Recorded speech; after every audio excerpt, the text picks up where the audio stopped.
The topic of today's message is, are you a bone cracker?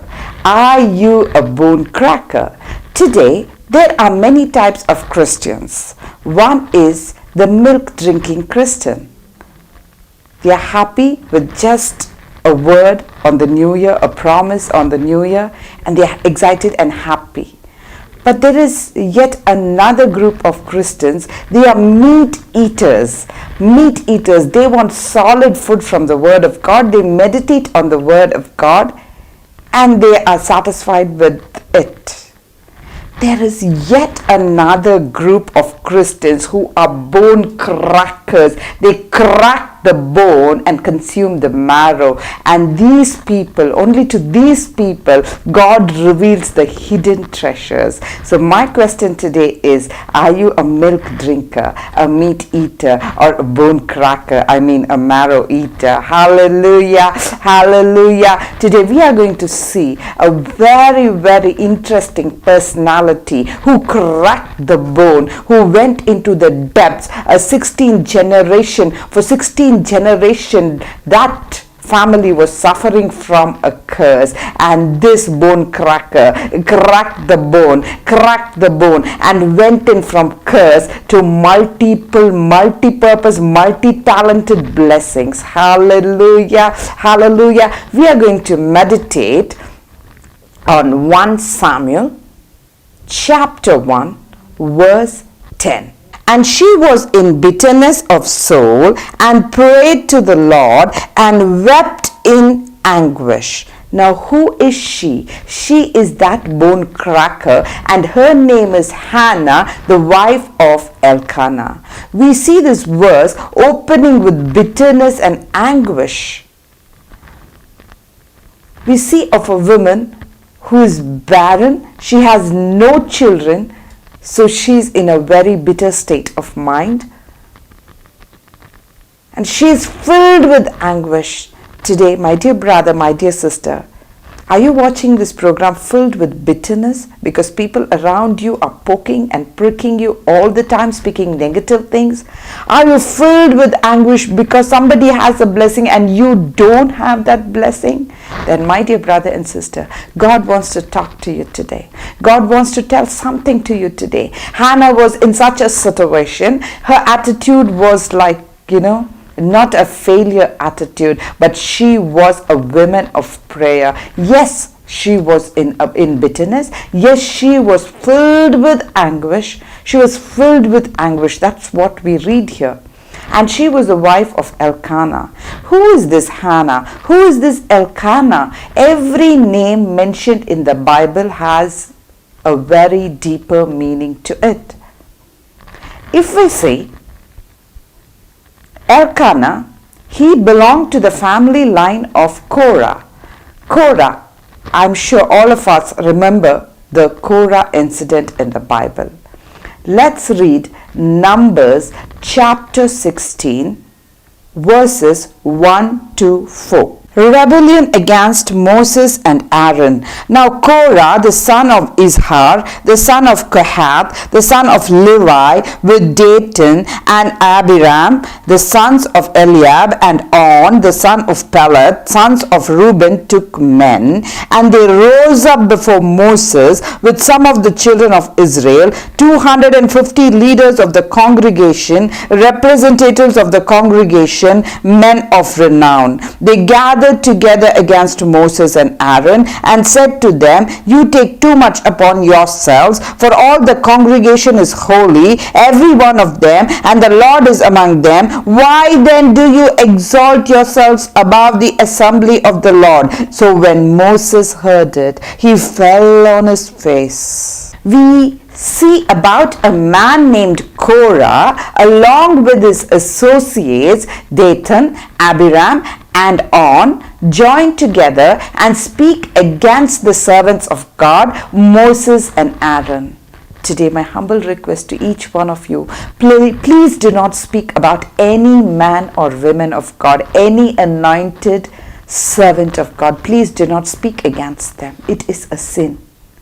We see in this scenario, Korah, he spoke against the chosen, the anointed of God, which is Moses and Aaron. He joined up, like he stirred up a group to rebel against these people. A bad attitude. We see in our lives there are people who always stir up people against us, have a rebellious attitude. Rebelliousness is equal to witchcraft. So it is very bad to rebel. And you know what? Korah along with Dathan. Now Dathan, what does his name imply? He always wants high, like a fountain even in a wilderness. That is, he always wants best places for him and his family. That was the attitude, or the name specifies that he wants best places wherever he goes. That's Dathan type of people. That you can call it as a Dathan spirit. Second is Abiram. And this person, he is the father of heights. His name means father of heights. That means he always wants to be in high places. He will never take the low places. He always looks for high places, And the other person is On. He always wants to be in the limelight. We call it like glory me's. They want to glorify themselves all the time. So today, in what kind of association are we in? Korah, he joined team with other people, with around 250 people, and they rebelled against the chosen of God. The attitude of the people associated with him was utterly negative. So they spoke negative things. They fought against God. They fought against the people of God.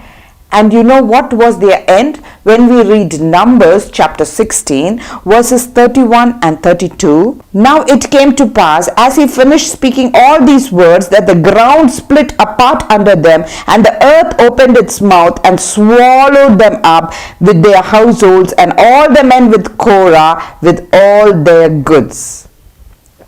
They spoke up against Moses and Aaron. Moses was very upset. He said, come on, let's burn.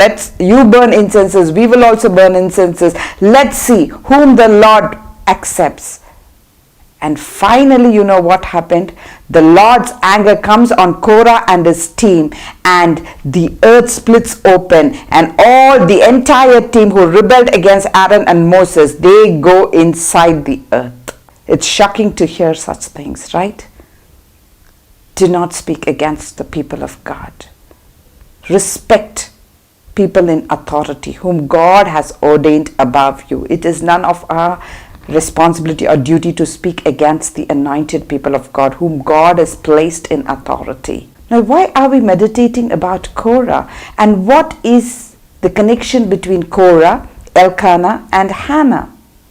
If you see, Elkanah comes in the family line of Korah. 16 generations. Elkanah belonged to the 16th generation of Korah. And Korah was a senior Levite. He belonged to the tribe of Levi. Korah was an elder. He was authorized to do all the, the Levite functions in the temple. But because of Korah's behavior, and his unnatural death, it was not a natural death, and his unnatural death, the earth swallowing them alive, there was a curse not by God, not by Moses, but the people, the congregation, they branded these people as cursed. And in Israel, no property, no share in property was given to Korah's sons. Korah, along with his team, went into the ground, but his sons were alive. And no property, no share of property was given to Korah's sons. So anybody going and asking for property to Moses or Aaron would say, like, we are not Korah's family. We are not Korah's family, so please give us our share of property. So for 16 generations, this family line was cursed. Nobody in that family had the authority to perform the functions of a Levite. That's strange. That's shocking. So especially in this Korah family line, nobody would dare to have a son. Even if they have a son, he would not be eligible to perform the Levite activities. So that's a shame to the family. But Hannah was a woman of a different attitude. She was the wife of Elkanah, who came from the family line of Korah. She understood the curse that was on her family for 16 generations, but she did not want to compromise. She was not a milk sucker. She was not just a meat eater. She wanted to crack the bone, know the secret, break the curse, and move on into blessings. So today, God wants to talk to you to crack the bone. Crack the bone. Are you suffering from curses? Is there no breakthrough in your life at all? Do you see a pattern following you in your life? Then it's high time we rise up, and start cracking the bones in the Word of God. Hallelujah. Hallelujah. What happened now? What happened when we read 1 Samuel chapter 1 verse 11? Then she made a vow and said, O Lord of hosts, if you will indeed look on the affliction of your maidservant and remember me and not forget your maidservant, but will give your maidservant a male child, then I will give him to the Lord all the days of his life, and no razor shall come upon his head. She says, O Lord of hosts, just read this verse again. Then she made a vow and said, O Lord of hosts, if you will indeed look on the affliction of your maidservant and remember me and not forget your maidservant, but will give your maidservant a male child, then I will give him to the Lord all the days of his life, and no razor shall come upon his head. She says, Lord of hosts. This is the second time the term Lord of hosts is mentioned in the Bible. The first time we see in the same chapter.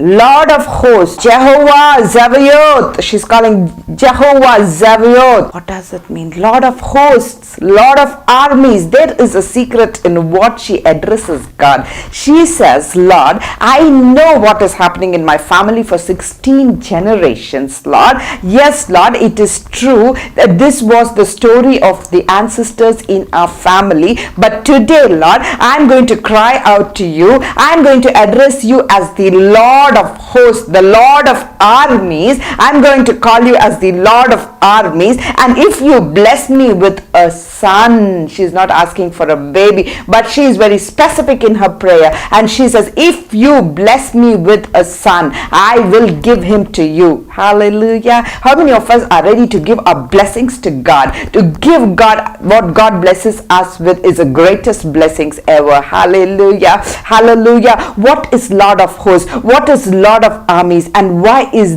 this name very special?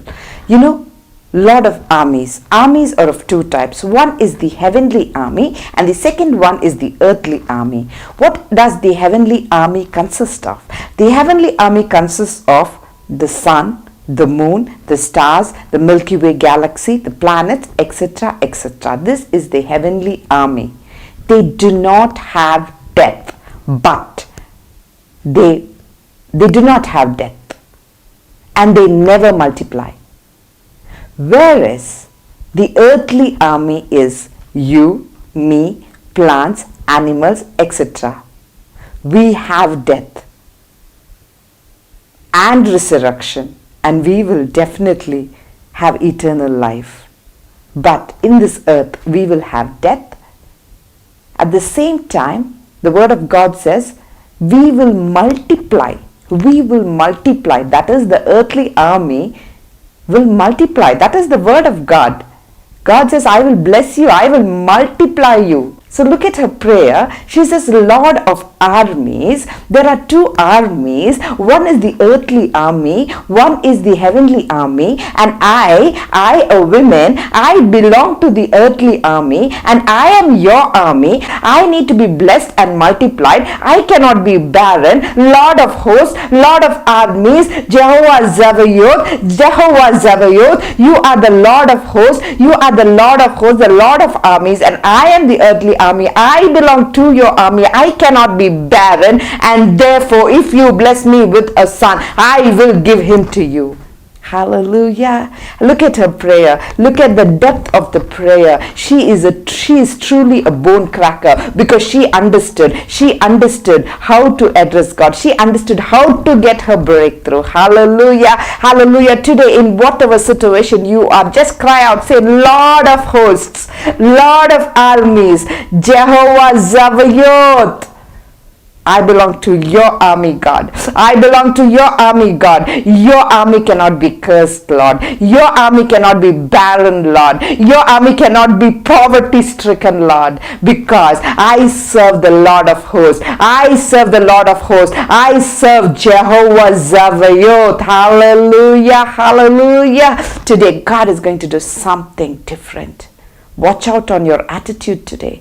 Watch out on your associations today. Are you like Korah, wrongly associated with people, meeting disastrous end? It's time you correct your associations today. Look at Hannah. Her attitude was that of prayer. Even in bitterness, in anguish, her attitude was that of prayer. She was assured that God, her God is a God of armies and that she belonged to the army of God, and surely she would get her breakthrough. And she dared to give her blessing to God. Today, God is looking for bone crackers. God is looking for Hannahs today. During this pandemic, sometimes most of the churches are shutting down. We have nowhere to go. The World Wide Web has become a platform for us to come together.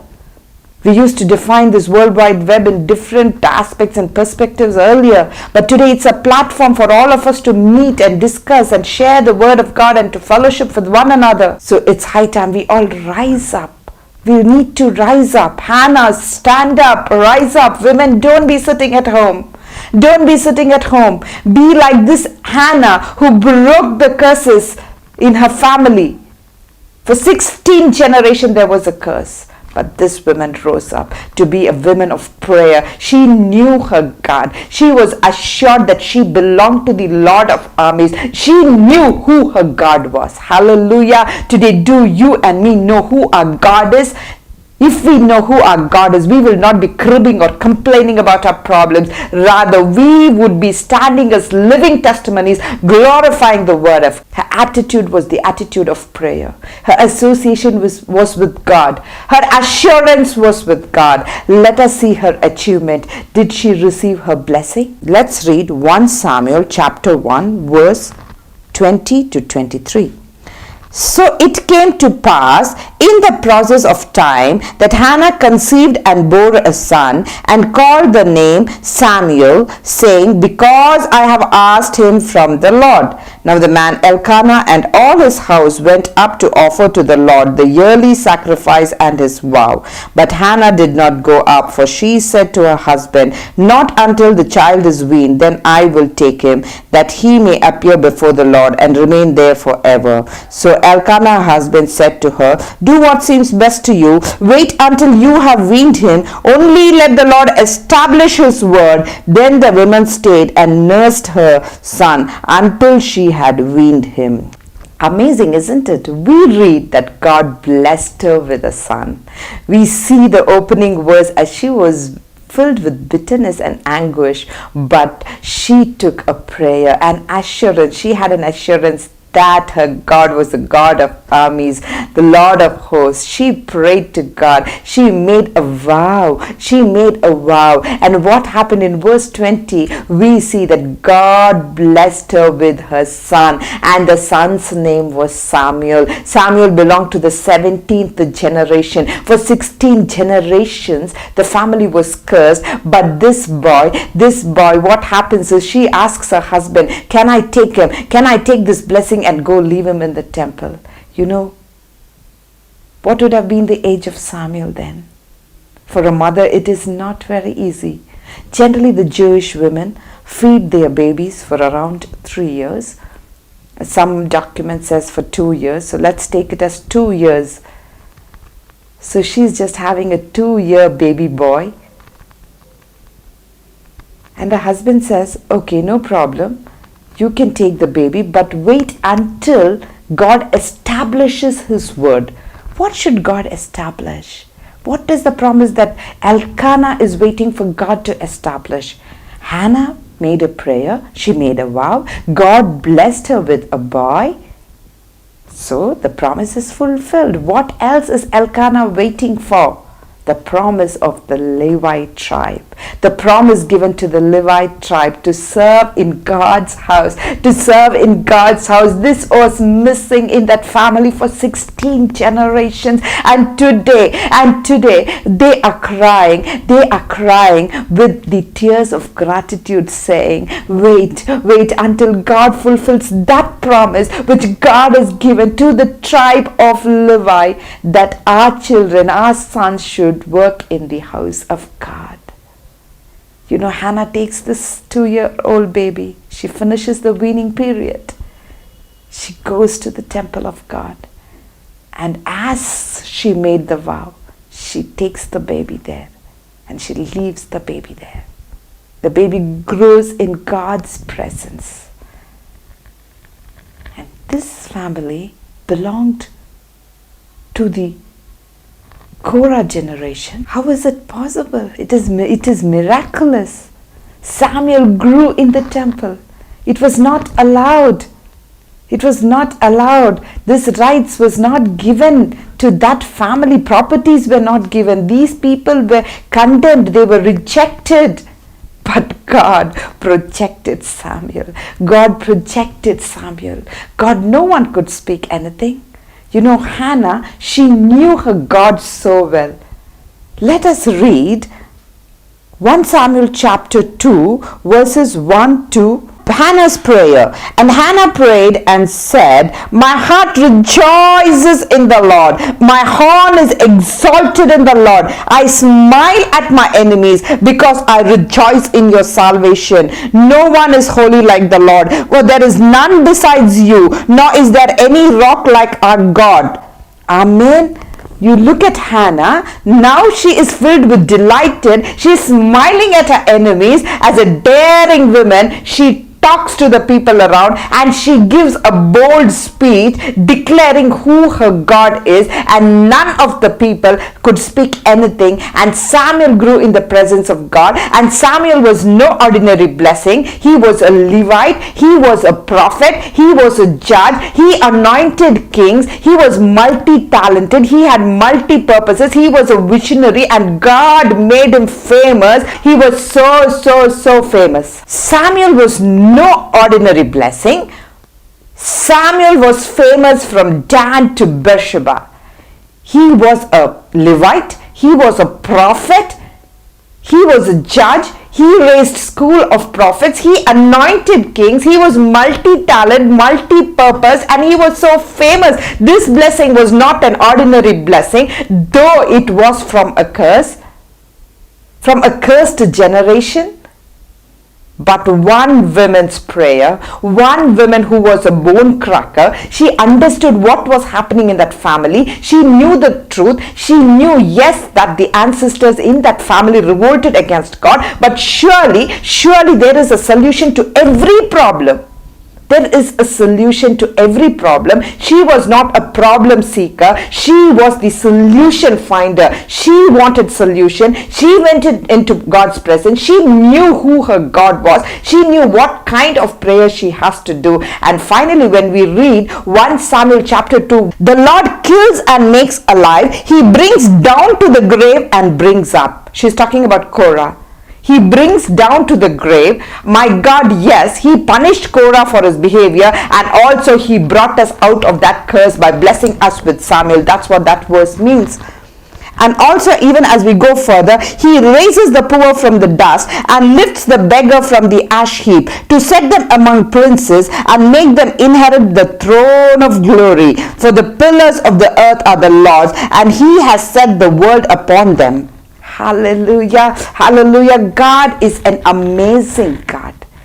Yes, Korah went into the grave and there was a curse in that family. But what happened? One woman's prayer, one woman's faith cracked the bone. She was a bone cracker. She was assured that her God was the Lord of hosts. She cracked the bone. She found the secret. She prayed for the curse to be broken, and she brought blessing into the generations. And from 17th generation there was blessing, and that blessing was Samuel, and Samuel created history. Hallelujah. Hallelujah. Our God is a good God. Today God wants you and me to create history. Amen. Our God is a big God. He is a mighty God. He is a wonder-working God. Yes, even as we started meditating on Hannah's life, it started with bitterness and anguish, but at a point in time, she prayed. Her prayer was answered, and she started smiling at her enemies. Hallelujah. And she knew her God can open the grave and send people in, and also he can bring people out of the grave. Amen. Today God wants to bring people out of the grave because he is our resurrected Lord and Savior, Jesus Christ. Today he is seated on the right hand of God, interceding for you and me, my brother and sister, interceding for you and me, my dear brothers and sisters. If you do not know about Jesus Christ, if you never heard about Jesus Christ, if this is the first time you are hearing about Jesus Christ, he is the way, the truth, and the life. Just confess with your mouth that Jesus is the true God, and believe in your heart that he died for your sins. He died for my sins, and he rose up on the third day. He resurrected on the third day, and till today he is seated on the right hand of the Father, and he is interceding for you and me. And the moment you believe in Jesus, it means you are saved. Salvation has entered your heart. Today, with the arms open wide, we would like to welcome you into the family of God. Feel God's home. I'm sure this message would have been a blessing to you. Surely, if you are blessed by this message, please subscribe to the channel, share this message so that someone could be blessed somewhere in the world. God bless you. Let us look to the Lord in prayer. Thank you, Lord. We praise you. We lift your name on high. Lord, you are a wonder-working God. There is none like you. You are the Lord of hosts. You are Jehovah Sabaoth, O God.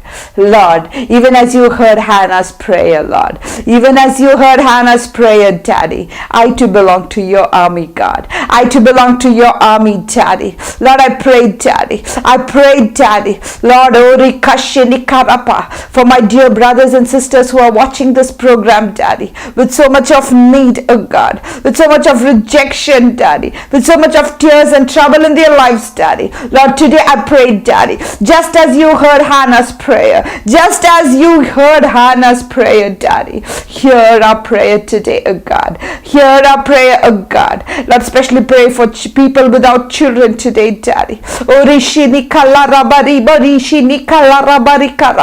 Oh, bless their womb, Daddy. Bless their womb, Daddy. Oh, Daddy, nothing is difficult for you, Daddy. If you could give Hannah a Samuel, you can bless this sister with a baby, Daddy. In Jesus' name, let her be a mother of children, oh God. Oh, Lord, I especially pray, Daddy, for these people who are looking out for jobs, oh Daddy. Lord, at this point of time, a crucial time in people's life where they are jobless, Daddy. In Jesus' name, let a supernatural door open in the mighty name of Jesus, Daddy. Lord, you are Lord of hosts, oh God. You are God of armies, Daddy. Your army cannot be jobless, Daddy. In Jesus' name, though it is impossible, Lord, make a door possible in their lives today. And in Jesus' name, I decree a special door be open in this brother's life, in the sister's life, and let them glorify, saying, my God is the Lord of hosts, and I belong to my God's army. Thank you, Daddy. We want to surrender each and every one at your feet, oh God. If any of them has accepted you today, Lord, if salvation has entered their homes and hearts, I decree that their lives would never be the same again. Lord, bless your children in a mighty way, Daddy. And we believe this day is a day of breakthrough, and you will do marvelous and wondrous things in our lives, Daddy. Open our eyes to know the truth, and let the truth set us free, oh God. We want to thank you and we praise you, Lord, throughout this week, Daddy. Lord, we surrender our lives at your feet. Let your word direct us, Daddy. Let your word counsel us, Daddy. In everything, Daddy, let us give you all the glory, honor, and praise. In Jesus' most precious name we pray. Amen and amen. God bless you.